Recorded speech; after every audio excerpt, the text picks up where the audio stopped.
Hello students, મારી YouTube channel physics by Rajkot સરમાં તમારું સ્વાગત છે. 11th સાયન્સની અંદર આપણે theoretical chapter number 2 totally over કરી નાખ્યું છે. એના એક્ઝામ્પલ બાકી છે, પણ એક્ઝામ્પલ પણ તમે જોશો થિયરિકલ એક્ઝામ્પલ છે અને મોટા ભાગે યથાર્થતા ચકાસવાના એક્ઝામ્પલ છે અને બહુ સરળ હતા. તો એની જગ્યાએ JEE નીટમાં કેટલાક સ્પેશિયલ કે જે તમને વિચારવા માટે મજબૂર કરી નાખે એવા કેટલાક ટોપિક મારી પાસે અહીંયા તમારી સામે મેં લખ્યા છે કે જેનાથી પારિમાણિક વિશ્લેષણના ઉપયોગના જે તમામ 3 ઉપયોગો છે એને બહુ જ વધારે ધ્યાનથી તમે સમજી શકો. પારિમાણિક સૂત્રોનો કઈ રીતે યુઝ કરવો, પારિમાણિક વિશ્લેષણની રીત કઈ રીતે વાપરવી, આ દરેક બાબત તમે ઝીણવટથી સમજી શકો એટલા માટે આ એક સ્પેશિયલ લેક્ચર જે કેટલાક અગત્યના એક્ઝામ્પલથી તમને હું સમજાવીશ. તો ચાલો કરવું છે ને બચ્ચા પાર્ટી? તો ચલો ચાલુ કરીએ આપણે. તમે પહેલું જ એક્ઝામ્પલ તમે જુઓ છો કે દબાણ અને ઉર્જા ઘનતાના પરિમાણ સમાન છે, આવું તમને કીધું છે. હવે આપણે પારિમાણિક વિશ્લેષણમાં એક ઉપયોગ હતો કે આપેલ સમીકરણની યથાર્થતા ચકાસવી. તો કોઈ સમીકરણ તમને સાબિત કરીને આપ્યું છે એની યથાર્થતા ચકાસવાની એ તો આવે છે, પણ આ રીતે પણ તમને યથાર્થતા ચકાસવાની કહી શકે છે કે દબાણ અને ઉર્જા ઘનતા જે છે એના પરિમાણ સમાન છે. આ વિધાનની યથાર્થતા ચકાસો. તો કઈ રીતે ચકાસી શકાય? પારિમાણિક વિશ્લેષણની રીતથી. ચલો તો ટ્રાય કરીએ. તો તમને ખ્યાલ છે જે દબાણ છે, બરાબર, એ દબાણનું પારિમાણિક સૂત્ર શું છે? પણ તમને યાદ નથી તો આપણે દબાણનું સૂત્ર લખી નાખીએ કે દબાણ બરાબર એકમ ક્ષેત્રફળ દીઠ લાગતા બળને દબાણ કહેવાય. તો નીચે આવશે ક્ષેત્રફળ, બરાબર, અને નીચે ઉપર આવશે બળ. એકમ ક્ષેત્રફળ દીઠ લાગતા બળને શું કહેવાય? દબાણ કહેવાય. બળ અને ક્ષેત્રફળનું પારિમાણિક સૂત્ર તમે જાણો છો. ના જાણતા હોય તો F = ma જે સૂત્ર છે એના પરથી તમે મેળવી શકો છો. ચલો હું લખી નાખું છું અહીંયા કે બળનું પારિમાણિક સૂત્ર છે m1 L1 T-2. જ્યારે ક્ષેત્રફળ માટે મીટર સ્ક્વેર એટલે L2. ઓકે, ચલો આનું આપણે સાદુરૂપ આપી દઈએ છીએ કે આને ઉપર નીચેનો ગુણોત્તર તમે લઈ લો તો તમને શું મળે છે. તો આનો તમે સાદુરૂપ આપશો, જોઈ શકો છો તમે કે આ L2 ઉપર જશે તો -L2 થશે. તમને શું મળે છે?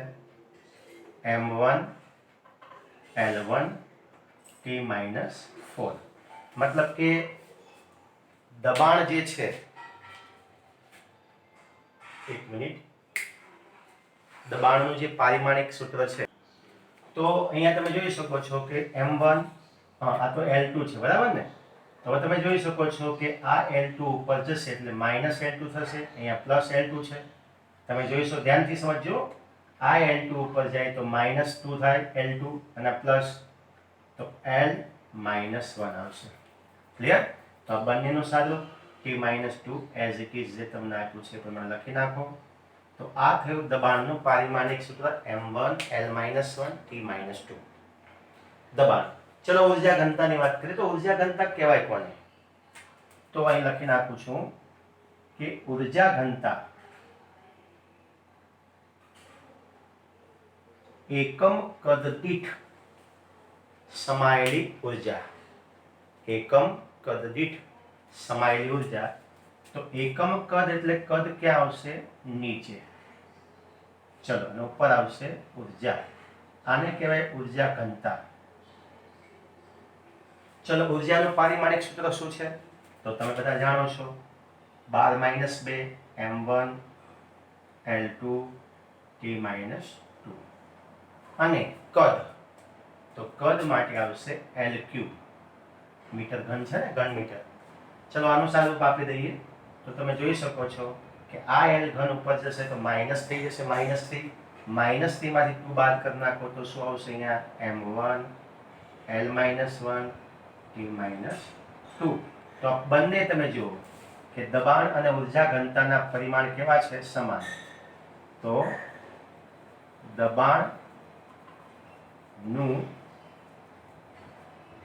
પાસું ઇઝ ઇક્વલ ટુ ઉર્જા ઘનતાનું પાસું m1 L-1 T-2 is equal to m1 L-1 T-2 સમાન છે. તો આ પરિમાણ, આ વિધાન શું છે? લખી શકો તમે કે આ વિધાન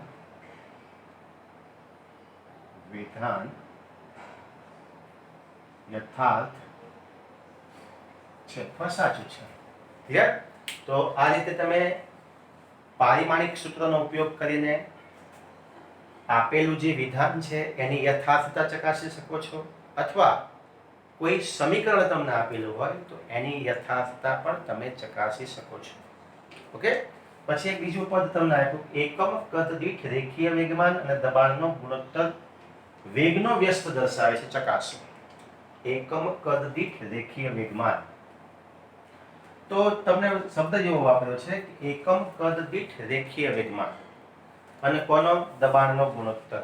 તો આપણે લખી નાખીએ એકમ કદ દીઠ રેખીય વેગમાન, એટલે આપણે લખી શકીએ કે રેખીય વેગમાન છેદમાં શું આવશે? કદ. એટલે એકમ કદ દીઠ થયું રેખીય વેગમાન અને કોનો ગુણોત્તર લેવાનો છે? દબાણનો. બરાબર. ચલો, બધાના પારિમાણિક સૂત્ર આપણે મૂકતા જઈએ છીએ અને આ જે ગુણોત્તર છે એ વેગનો વ્યસ્ત દર્શાવે છે એવું ચકાસવાનું છે આપણે. તો જોઈ લઈએ, સાથે સાથે બંનેની કિંમત આપણે મૂકતા જઈએ. રેખીય વેગમાન પારિમાણિક સૂત્ર આવડે છે? ના આવડતું હોય તો વેગમાનનું સૂત્ર છે P = mv, દળ અને વેગનો ગુણાકાર.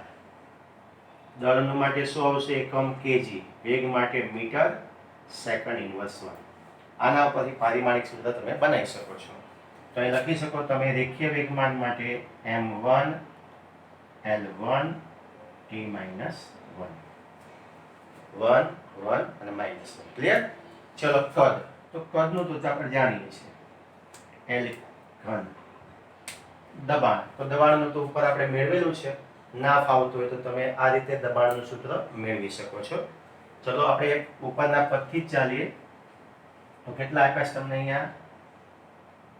m1 L-1 અને T-2. ચલો, આનું સાદુરૂપ આપી દઈએ આપણે. તો જોઈ લો, પેલા ઉપરના પદનું સાદુરૂપ આપશો તો શું આવશે? તો ઉપર m1 એમનેમ છે, આ L ઘન ઉપર જશે એટલે અહીંયા તમને મળશે L-2. થાય ને? 3 ઉપર જાય એટલે -2, -3, -3 માં જે +1 બાદ કરી નાખો, -3 આ ઉપર આવશે એટલે -3 થશે ને, એમાંથી 1 બાદ એટલે -2 અને T-1 આવું તમને મળશે. ઓકે. ચલો, હજુ નીચેનું પદ આપણે જોઈ લઈએ. તો અહીંયા શું છે? નીચે m1 L-1 T-2. ચલો, સાદુરૂપ આપીએ. પણ સાદુરૂપ આપો તમને ખ્યાલ આવશે. હા, તો શું મળે છે તમને? તો તમે જુઓ, આ m1 અને આ m1 ઉડી જશે. ક્લિયર? પછી તમે એ પણ જોઈ શકો છો કે અહીંયા L-2 છે. તો હવે આપણે એક કામ કરીએ. ચલો, આ પદને નીચે લાવીએ છીએ. બધા પદને નીચે લઈ લઈએ, કારણ કે વ્યસ્ત લેવાનો છે આપણે. વ્યસ્ત ના લો તો તમને ખ્યાલ આવશે કે આ બંને પદ. ચલો, આને ઉપર લઈ જાઓ, શું થશે? આને તમે ઉપર લઈ જાઓ તો શું થાય કે આ -1 છે +1 થઈ જશે, એટલે આપણને ઉપર મળશે L-1. -2 માંથી 1 બાદ કરી નાખો અને આને તમે ઉપર લઈ જાઓ તો પ્લસ થઈ જશે. તો T-2 ઉપર આવશે એટલે +2, એમાંથી આ બાદ કરો એટલે T-1 આવશે. ઓકે. હવે આ તમે સમીકરણ જુઓ એટલે ખ્યાલ આવશે. આપણે મેળવવાનું છે વેગનો વ્યસ્ત. તો એક્ઝેક્ટ તમને વેગનો વ્યસ્ત જ મળે, તમે જોઈ શકો છો. ચલો, બંને પદને આપણે છેદમાં લઈ જઈએ. તો છેદમાં લઈ જાઓ એટલે શું થશે? આ L ને તમે અંશમાંથી છેદમાં લઈ જાઓ એટલે થઈ ગયું -2 થઈ ગયું +1 અને આ જે 1 હતું એમાં t -1. કોનું પારિમાણિક સૂત્ર છે તો કે વેગનું 1/v. થઈ ગયું પદ જે આપણે મેળવવાનું છે કે એકમ કદ દીઠ રેખીય વેગમાન અને દબાણનો ગુણોત્તર વેગનો વ્યસ્ત દર્શાવે છે. તો શું કર્યું પહેલા જોયું એકમ કદ દીઠ રેખીય વેગમાન એટલે કદ છેદમાં રેખીય વેગમાન ઉપર અને દબાણનો ગુણોત્તર બંને પર આખો અંશ છે અને આ એક છેદ છે. પહેલા આપણે આનું સાદુરૂપ આપી દીધું આ l ઘન ઉપર જાય છે તો પ્લસ નું થઈ જાય માઈનસ તો -3 માંથી આ +1 બાદ કરો એટલે -2 m1 l -2 t -1 આ મળશે. નીચેનું પદ આપણે એમ લખી નાખ્યું. પછી m1 બંને 1 1 છે ધ પ્લસ પ્લસ હશે તો ઉડી જશે. ઓકે હવે અહીંયા -2 અહીંયા -1 છે. આ ઉપર જાવ એટલે શું થશે -2 માંથી 1 બાદ થઈ જાય એટલે l -1. આ -2 ઉપર આવશે એટલે +2 થાય +2 માંથી આ 1 -1 બાદ થઈ જાય એટલે તો આને હવે તમે છેદમાં લઈ જાઓ તો તમને વેગનું પરિમાણ મળે તો આ મળે છે 1/l1 t -1 જે વેગનું પરિમાણ છે એટલે 1/v. v આ શું છે વેગ તો વેગનો વ્યસ્ત થયો ને તો આ પણ સમીકરણ શું છે પારિમાણિક દ્રષ્ટિએ યથાર્થ છે અથવા વિધાન સાચું છે એવું તમે નીચે લખી શકો છો. ઓકે હવે એક બહુ જ અગત્યનો અને આઈએમપી ટોપિક કરી નાખજો અને ખૂબ જ અગત્યતાથી એટલે તમે મોસ્ટ આઈએમપી લખી નાખો. આ તમને પૂછી શકે છે કે જો ગુરુત્વાકર્ષણનો સાર્વત્રિક અચળાંક g નું મૂલ્ય હેનરી કેવેન્ડિશે નક્કી કરેલું છે 6.67 × 10⁻11 newton metre square kg inverse 2 હોય જે mks એકમ પદ્ધતિમાં શોધાયેલું છે તો cgs એકમ પદ્ધતિમાં તેનું મૂલ્ય શોધો. તો મેં તમને કીધેલું લાસ્ટ લેક્ચરમાં પારિમાણિક વિશ્લેષણનો જે ઉપયોગ હતો સેકન્ડ નંબરનો કે ભાઈ બે એકમ પદ્ધતિ વચ્ચેનો સંખ્યાત્મક સંબંધ મેળવવો તો એક લાંબી રીત પણ હતી અને એક શોર્ટ સરળ રીત પણ મેં તમને કીધું સ્પેશિયલ નોટ કરીને આપેલું. તો એ સ્પેશિયલ નોટમાં જે સૂત્રનો ઉપયોગ થયેલો એનો આપણે ઉપયોગ કરીએ. તો પહેલા જ તમારે જોવાનું કે ભાઈ g તમને જે આપ્યો છે ગુરુત્વાકર્ષણનો સાર્વત્રિક અચળાંક એનું પારિમાણિક સૂત્ર તમારે લખવું પડે. એનું પારિમાણિક સૂત્ર તમને આપ્યું છે ના આવડતું હોય તો તમે સમીકરણ જે છે એનો ઉપયોગ કરીને મેળવી શકો છો. m-1 l t -2 clear. ના ફાવતો હોય તો આ જે સમીકરણ છે f = g m1 m2/r². આ સૂત્રનો ઉપયોગ કરીને તમે g ના સૂત્રનો કરતા બનાવો તો g = r². આ બાજુ આવશે એટલે f r² બાય નીચે આવશે m1 m2. ઓકે અને આમાં તમે પછી પેલા બળનું પારિમાણિક સૂત્ર મૂકો અંતરનો મૂકો અને દળનું મૂકો એટલે તમને g નું પારિમાણિક સૂત્ર મળી જશે જે આપણે ચલાવતા અત્યારે ખેંચતા નથી. હવે બિલકુલ શોર્ટ મેથડથી આપણે cgs એકમ પદ્ધતિમાં ફેરવીએ તો આપણો પ્રશ્ન શું છે અહીંયા કે જે g સાર્વત્રિક અચળાંક છે એને આપણે mks માંથી cgs એકમ પદ્ધતિમાં શું કરવો છે ફેરવવો છે. તો મેં કીધું હતું એના માટે સૂત્ર હતું તમને ખ્યાલ હોય તો કયા સૂત્રનો આપણે ઉપયોગ કરવાનો હતો તો આ સૂત્રનો હું લખી નાખું છું n1 u1 = n2 u2. બરાબર. આ સૂત્રનો જ્યાં n1 અને n2 શું હતું તો કે ભાઈ આપેલ ભૌતિક રાશિના મૂલ્ય હતા જ્યારે u1 અને u2 શું છે તો કે એના એકમો. તો ચલો આપણે બંને એકમ લઈ લઈએ m1 l1 t1 જે u1 માટે છે. શેના માટે છે આ ખૂબ પદ શેના માટે આપણે ગણીએ છીએ u1 માટે અને આ કોના માટે છે નીચે u2 માટે. ચલો m1 માટે mks એકમ પદ્ધતિ છે ઉપરના બધા જ મૂલ્ય શેના આપ્યા છે mks એકમ પદ્ધતિ. તો m1 માટે 1 kg l1 માટે 1 મીટર t1 માટે 1 સેકન્ડ અને n1 તમને આપેલું છે મૂલ્ય કેટલું છે 6.67 × 10⁻11 જે mks માં શોધાયેલું છે. હવે આપણે cgs માં જોઈએ તો cgs માં u2 = m2 માટે 1 ગ્રામ l2 માટે 1 સેન્ટીમીટર અને t2 માટે 1 સેકન્ડ. n2 આપણે શોધવાનું છે મૂલ્ય. ચલો તો હવે અહીંયા તમે જોયું હતું કે અહીંયા આપણે જો n2 શોધવાનું હોય તો આ u2 ક્યાં આવશે આ બાજુ આવશે. આખું પદ તમને ખ્યાલ છે તો લાસ્ટ આ તમને સમીકરણ મળે. આ સમીકરણ તમારે યાદ રાખવાનું છે. ઓકે તો ડાયરેક્ટ સમીકરણ લખી નાખો, લાંબી મેથડ કરવાની જરૂર છે ને. n2 n1 m1/m2 એ જે આપણું પારિમાણિક સૂત્રની અંદર જે પરિમાણ છે L1/L2 b T1/T2 c. ચલો કિંમત મૂકતા જઈએ. અહીંયા n1 કેટલા આપેલા છે અહીંયા તમે જોઈ શકો છો. કેટલા છે? 6.67 ગુણ્યા 10⁻11 ઇન્ટુ, ચલો m1 કેટલા છે? 1 kg મૂકી દો, 1 kg, અને m2 કેટલા છે? 1 ગ્રામ. ચલો આ જે m1 છે એનું પરિમાણ કેટલું છે અહીંયા? -1. તો -1 મૂકી. ખ્યાલ આવ્યો ને? એ માટે શું છે અહીંયા પરિમાણ કેટલું આપ્યું m1 માટે? -1. ચલો એ રીતે આગળ ચાલીએ ફરી. L1 માટે કેટલા છે? તો L1 માટે 1 મીટર,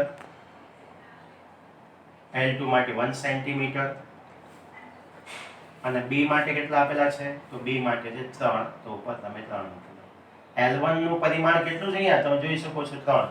પારિમાણિક MKS હોય કે CGS હોય, પારિમાણિક સૂત્ર બદલાતા નથી, એટલે એના પરિમાણ સરખા જ હોય, એટલે 3. ચલો અહીંયા જોઈ લઈએ. T1 કેટલા છે? 1 સેકન્ડ, અને T2 પણ 1 સેકન્ડ. પરિમાણ કેટલું છે? તો C માટે -2. કીધું -2. ઓકે. ચલો હજુ આપણે આગળ ચાલીએ. 6.67 ગુણ્યા 10⁻11. ચલો 1 kg/ગ્રામ. તો તમે જોઈ શકો છો શું થશે અહીંયા? આવું થાય ને, 10⁻³ ગ્રામ થાય કે ના થાય? 1 kg એટલે આપણે ગ્રામમાં કન્વર્ટ કરી નાખીએ, કારણ કે આપણે CGS માં ફેરવવાનું છે. જો MKS માં ફેરવવાનું હોત તો ગ્રામને શેમાં કન્વર્ટ કરવું પડે? કિલોગ્રામમાં. તો નીચેના પદને ફેરવવા પડે. ક્લિયર? ચલો તો 1 kg એટલે કેટલા ગ્રામ થાય? 10⁻³ નીચે 1 ગ્રામ તો છે જ, ઘાતાંક કેટલી છે? -1. ચલો અહીં એ રીતે મીટરને સેન્ટીમીટરમાં કન્વર્ટ કરો તો 1 મીટરના 100 સેન્ટીમીટર એટલે કેટલી ઘાત આવે? 2 સેન્ટીમીટર છેદમાં કેટલા આવશે? 1 સેન્ટીમીટર.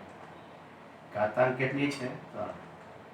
ઇન્ટુ, અહીંયા કોઈ ફેરફાર નથી એટલે 1 સેકન્ડ બાય 1 સેકન્ડ, ઉપર આવશે -2. ચલો હવે આપણે ઉડાડી દઈએ છીએ. તો આ ગ્રામ ગયા, સેન્ટીમીટર સેન્ટીમીટર, સેકન્ડ સેકન્ડ. ચલો સાદુરૂપ આપી દઈએ તો 6.67 ગુણ્યા 10⁻11. હવે તમે જોઈ શકો 10⁻3 છે, -1 સાથે ગુણાકાર થશે એનો, તો કેટલા આવશે અહીંયા? 10⁻3 થશે. 3 અને -1 નો ગુણાકાર એટલે -3 થાય. અહીં જોઈ લો, 3 નો આની સાથે ગુણાકાર તો 3 દુ 6 એટલે 10 ની કેટલી ઘાત આવશે? 6 પ્લસ આવશે. અહીંયા તમે જોઈ શકો તો ઉડી જાય છે, અને 1 આવે છે. 1 ની -2 ઘાત, કોઈ પણ ઘાત હોય, મૂલ્ય કેટલું આવે એનું? 1 જ આવશે. 1 ની કોઈ પણ ઘાત હોય, પ્લસ હોય કે માઇનસ હોય, શું ફેર પડે? તો કશો ફેરફાર નહીં પડતો. 1 ને ગમે એટલી વખત ગુણો, અંશમાં ગુણો કે છેદમાં ગુણો, મૂલ્ય કેટલું આવે? 1 જ આવશે. ચલો સાદુરૂપ આપી દો. 10 ની બધો આધાર સરખો છે તો ઘાતાંકનો સરવાળો થશે, બરાબર? તો 6.67 ગુણ્યા 10⁻11 -3 પ્લસ 6. ચલો સાદુરૂપ આપી દો. 6.67 ગુણ્યા 10⁻, તો માઇનસ અને માઇનસ એટલે પ્લસ, અને -14, -14 માંથી 8 બાદ કરો એટલે 8. તો 6.67 ગુણ્યા 10⁻8 એકમ મૂકીએ તો ન્યૂટનની જગ્યાએ આવશે ડાઇન, મીટરની જગ્યાએ સેન્ટીમીટર સ્ક્વેર, અને કેજીની જગ્યાએ આવશે ગ્રામ ઇન્વર્સ 2. તો આ થયું ગુરુત્વાકર્ષણનો જે સાર્વત્રિક અચળાંક છે એનું કયું મૂલ્ય થયું? આ CGS એકમ પદ્ધતિમાં મૂલ્ય. તો આ સૂત્રનો કઈ રીતે ઉપયોગ કરવો એનો મેં લાસ્ટ લેક્ચરમાં તમને કીધું કે આપણે હજુ પણ એક વધારે ઉદાહરણથી આ વસ્તુને આપણે બહુ જ ડીપલી અને શાંતિથી સમજશું. તો તમે જોઈ શકો છો અહીંયા તમને બરોબર ખ્યાલ આવી ગયો હશે કે આ એકમ પદ્ધતિ અથવા આ સૂત્રનો ઉપયોગ કરવાથી સીજીએસનું એમકેએસમાં અને એમકેએસનું સીજીએસમાં તમે બહુ જ ઇઝીલી કન્વર્ટ કરી શકો છો. તો અહીંયા આપણે થિયરિકલ તમે જોવા જાઓ તો તમે તમામ રીતે એક્ઝામ્પલની રીતે અને થિયરિકલ રીતે આપણે આ ચેપ્ટર નંબર 2 ટોટલ ઓવર કરીએ છીએ. સ્વાધ્યાયના જે સમ્સ છે ન્યુમેરિકલ સમ્સ એ આપણે નેક્સ્ટ લેક્ચરથી ચાલુ કરીએ છીએ. ઓકે, તો મળીએ નેક્સ્ટ લેક્ચરમાં.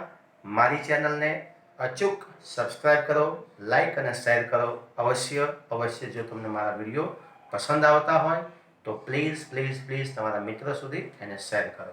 ઓકે, મળીએ નેક્સ્ટ લેક્ચરમાં. આવજો. જય હિન્દ.